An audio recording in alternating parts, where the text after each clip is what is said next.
आप सभी का आपके अपने चैनल पर बहुत बहुत स्वागत है। हम सुन रहे हैं अपनी कहानी ड्रैकुला भाग 4। कहानी शुरू करने से पहले हमेशा की तरह प्रार्थना है आप मेरे चैनल को लाइक शेयर एंड सब्सक्राइब करें। अच्छा लगे तो कमेंट भी करें। चलिए शुरू करते हैं कहानी ड्रैकुला किस्त 4। जैसे जैसे हम अंतहीन रास्ते पर बढ़ रहे थे, हमारे पीछे सूरज नीचे और नीचे डूबता चला जा रहा था और हमारे चारों ओर शाम की परछाइयाँ रेंगने लगी थीं। इनका सांवलापन इस बात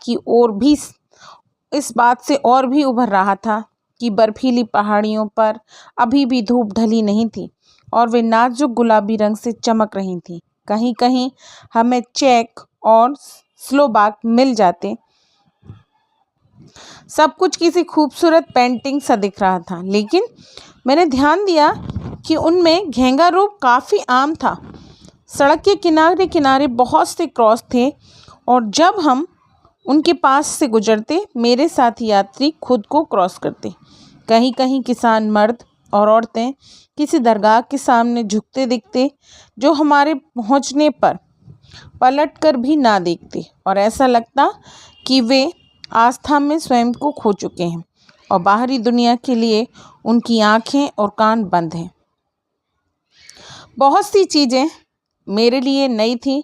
उदाहरण के लिए पेड़ों में घास के ढेर और रोते हुए सनोबर के पेड़ की खूबसूरत झुरमुट, हरी पत्तियों के बीच से उनके सफ़ेद तने चांदी की तरह चमक रहे थे। कहीं कहीं हमें लीटर गाड़ियाँ मिली, हालांकि साधारण किसानों की गाड़ियाँ, जो अपनी लंबी सांप जैसी बनावट से सड़क की असमानताओं से तालमेल बनाने के लिए बनाई गई थी। बेशक इन पर घर लौटते लौटते किसानों के समूह बैठते होंगे। सफ़ेद कपड़े वाले चेक रंगीन भेड़ों के चमड़े पहने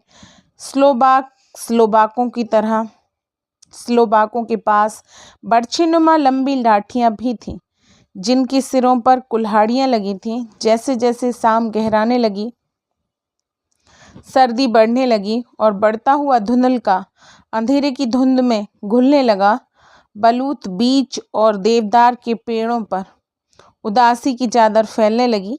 हालांकि जैसे जैसे हम दर्रे की ओर बढ़ते जा रहे थे, घाटियां पहाड़ों के बीच खोती जा रही थीं। कहीं कहीं पुरानी गिरी बर्फ की पृष्ठभूमि में यहाँ वहाँ खड़े सरों के पेड़ दिखाई देते। कभी कभी, क्योंकि सड़क देवदार के जंगल के बीच से निकाली गई थी, ऐसा लगता था कि वे विशाल पेड़ हमारे ऊपर गिर जाएंगे।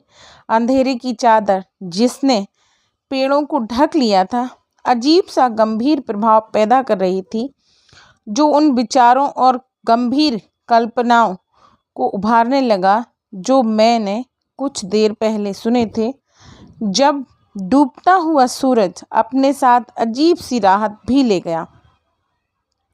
कॉर्पेथियन की हवाओं पर लगातार तैरने वाले बादल भुतहा लगने लगे। कहीं कहीं चढ़ाई इतनी खड़ी थी कि हमारे ड्राइवर की लाख जल्दी के बावजूद घोड़े तेज नहीं चढ़ पाते।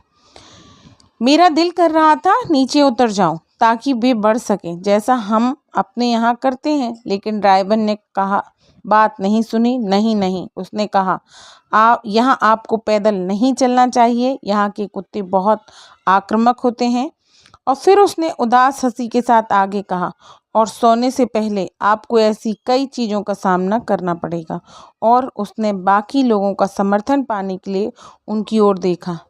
बीच में वह बस अपने दिए जलाने के लिए पल भर को रुका था। जब अंधेरा गहराने लगा तो यात्री कुछ उत्तेजित होने लगे और एक एक कर उससे रफ्तार बढ़ाने के लिए कहने लगे। वह अपने लंबे से चाबुक से घोड़ों को बेरहमी से पीटने लगा और जंगली आवाज़ों से उन्हें और तेज चलने के लिए प्रेरित करने लगा। फिर अंधेरे में मुझे आगे एक धुंधली रोशनी का धब्बा सा दिखा, जैसे पहाड़ियों में कोई दरार हो। यात्रियों की उत्तेजना बढ़ने लगी। डब्बा अपनी बड़ी बड़ी चमड़े की स्प्रिंगों पर हिचकोले खाने लगा, जैसे समुद्री तूफान में फंसी कोई नाव हो। मुझे पकड़कर बैठना पड़ा। सड़क समतल होने लगी और हम हवा से बातें करने लगे। फिर पहाड़ ऐसा लगने लगा कि दोनों ओर से हमारे नज़दीक आ रहे हैं और हमारे ऊपर झुक रहे हों।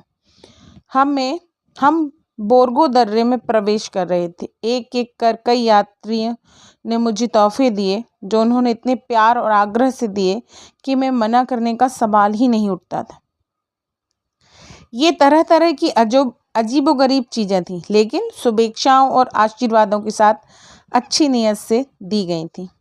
और अजीब सी डर में डूबी हरकतें जो मैंने बिट्रिज में होटल के सामने देखी थी, क्रॉस का निशान और बुरी नज़र से बचने को टोटका। फिर जब हम आगे बढ़ गए, ड्राइवर आगे की ओर झुक गया और दोनों तरफ से मुसाफिर डब्बों के किनारों पर लटक लटक कर अंधेरे में कुछ देखने की कोशिश कर रहे थे।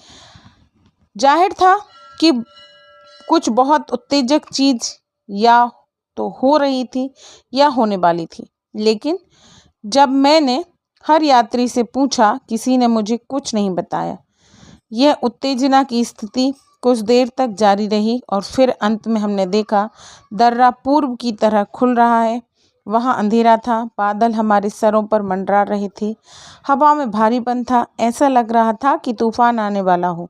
लग रहा था जैसे पर्वत श्रृंखला वातावरण को विभाजित कर रही थी और हम तूफानी वातावरण में आ गए थे। अब मैं उस गाड़ी की तलाश कर रहा था जो मुझे काउंट के पास लेकर जाने वाली थी।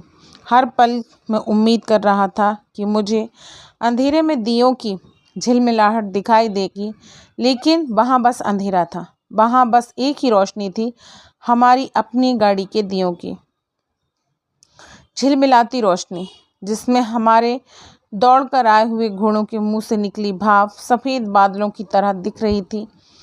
अब हमारे सामने रेतीले रास्ते की सफ़ेद फैली थी, लेकिन किसी भी गाड़ी का कोई नामो निशान तक न था। मुसाफिरों ने राहत की सांस ली और सीधे बैठ गए, जो लगता था कि मेरी निराशा का मजाक उड़ा रहे हों। मैंने सोचने लगा कि अब क्या किया जाए। तभी ड्राइवर ने अपनी घड़ी की ओर नज़र डालते हुए दूसरों से कुछ कहा जो मैं समझ नहीं सका।